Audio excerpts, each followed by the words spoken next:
Welcome to Lesson 5e, Prandtl relation for normal shocks. In this lesson, we'll generate an equation for Mach number downstream of a normal shock by introducing and using the Prandtl relation. And in the process, we'll reinforce concepts of critical speed of sound and characteristic Mach number. And I'll do an example problem. In the previous lesson, I used the Fano and Rayleigh equations to derive the Mach number m2 across a normal shock. Now let's do an alternative derivation, which I'll call a more elegant derivation. This, by the way, is the one that we see in many compressible flow books. Let's start with equation 5, our linear momentum equation from the previous lessons.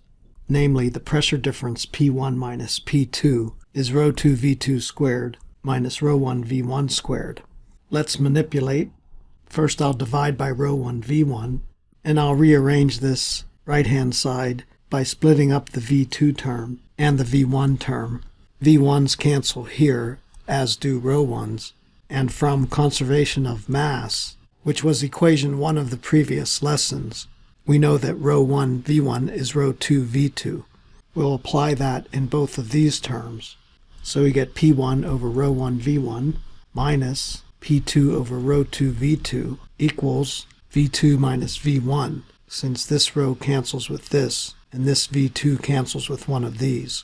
Now we'll use, for an ideal gas, A equals square root of gamma RT, or using the ideal gas equation, square root of gamma P over rho, from which we can solve for pressure, rho A squared over gamma.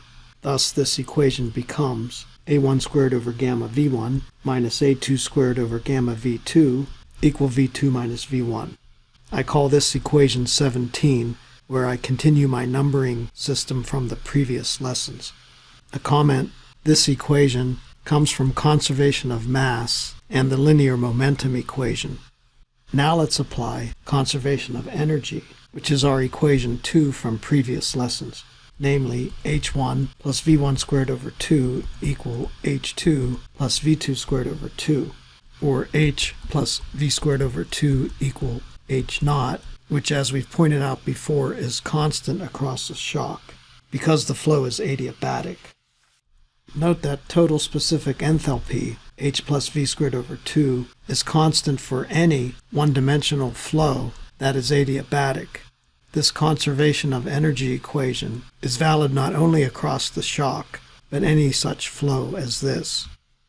Well, H is CPT, and recall that CP is R gamma over gamma minus 1.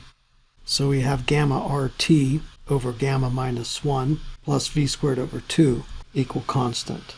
But we recognize this as A squared for an ideal gas. So the equation becomes A squared over gamma minus 1 plus V squared over 2 is a constant. I called this equation 18. But what is this constant? We'll find out by employing the critical or sonic state, where Mach number is 1, so V equal A, and we called that A star. And as we pointed out in one of our very early lessons, this critical state can be used whether or not it actually exists anywhere in the flow. So we can use it even though across our shock it doesn't appear in the flow. In other words, for our shock analysis, the critical state is kind of imaginary. So we can rewrite equation 18 as A squared over gamma minus 1 plus V squared over 2 equal A star squared over gamma minus 1 plus A star squared over 2, since V is A, which is also A star here. And a little bit of algebra on this yields gamma plus 1 over 2 gamma minus 1 A star squared. And I rewrite this as equation 19. A little more algebra gives us A squared equal gamma plus 1 over 2 A star squared minus gamma minus 1 over 2 V squared, which is really the same equation, just rearranged, so I'll call it 19A. But recall that across the shock, the flow is adiabatic. So in addition to V1 and V2, we can define A star 1 and A star 2 on either side of the shock.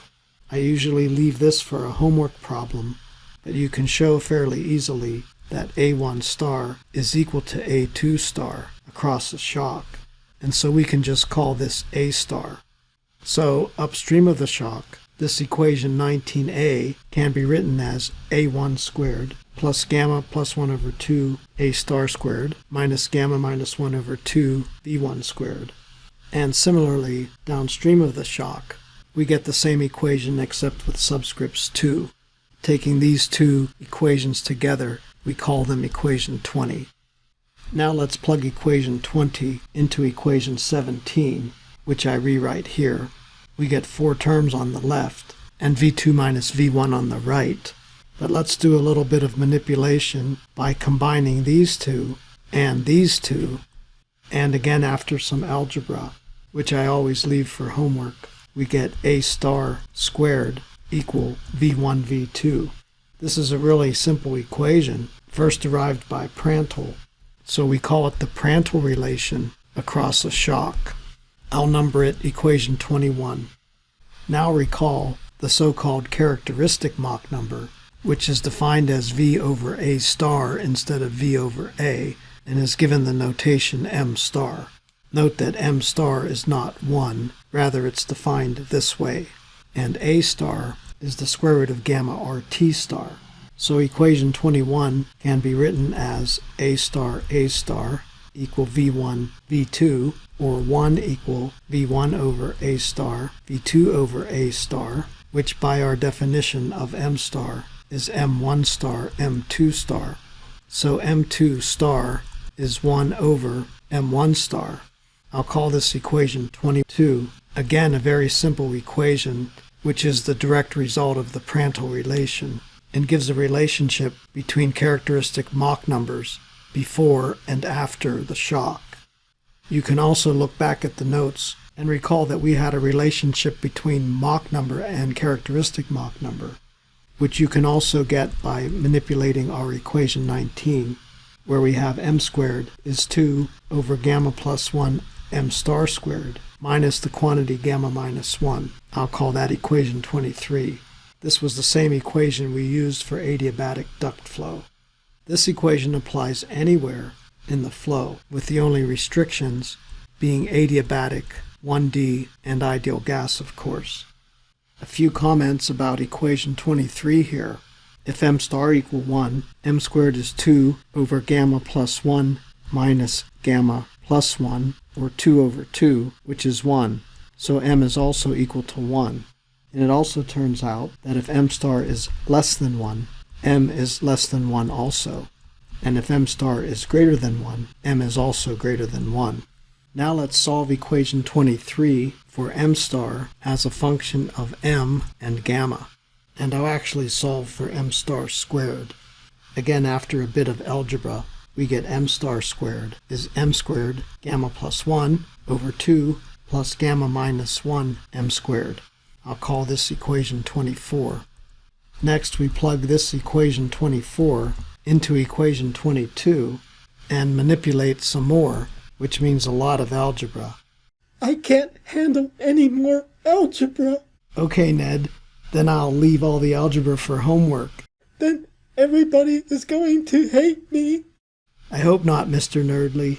It's actually only a few lines of work, but you end up with m2 squared equal 1 plus gamma minus 1 over 2 m1 squared over gamma m1 squared minus gamma minus 1 over 2. Finally, this equation, which I'll call 25, is an alternate equation for m2 across a normal shock, for an ideal gas, of course. Finally, let's compare this to our quadratic rule equation for m2 that I derived in the previous lesson. Specifically, let's use the same normal shock where m1 is 2.60 in air, and we'll calculate the Mach number downstream of the shock. Again, we have gamma of 1.40 with our normal approximations and assumptions. At this Mach number m1 and gamma of 1.40, equation 25 becomes m2 is 1 plus 0.2 times 2.60 squared over 1.4 times 2.60 squared minus 0.2, which gives us 0.503 0.87 to 5 significant digits, which is the same as that from the compressible aerodynamics calculator online, and it's also the same as from our quadratic equation from the previous lesson. Thus we verify this equation, and it's much simpler than the quadratic result that we had previously. Thank you for watching this video. Please subscribe to my YouTube channel for more videos. 1, 2, 3.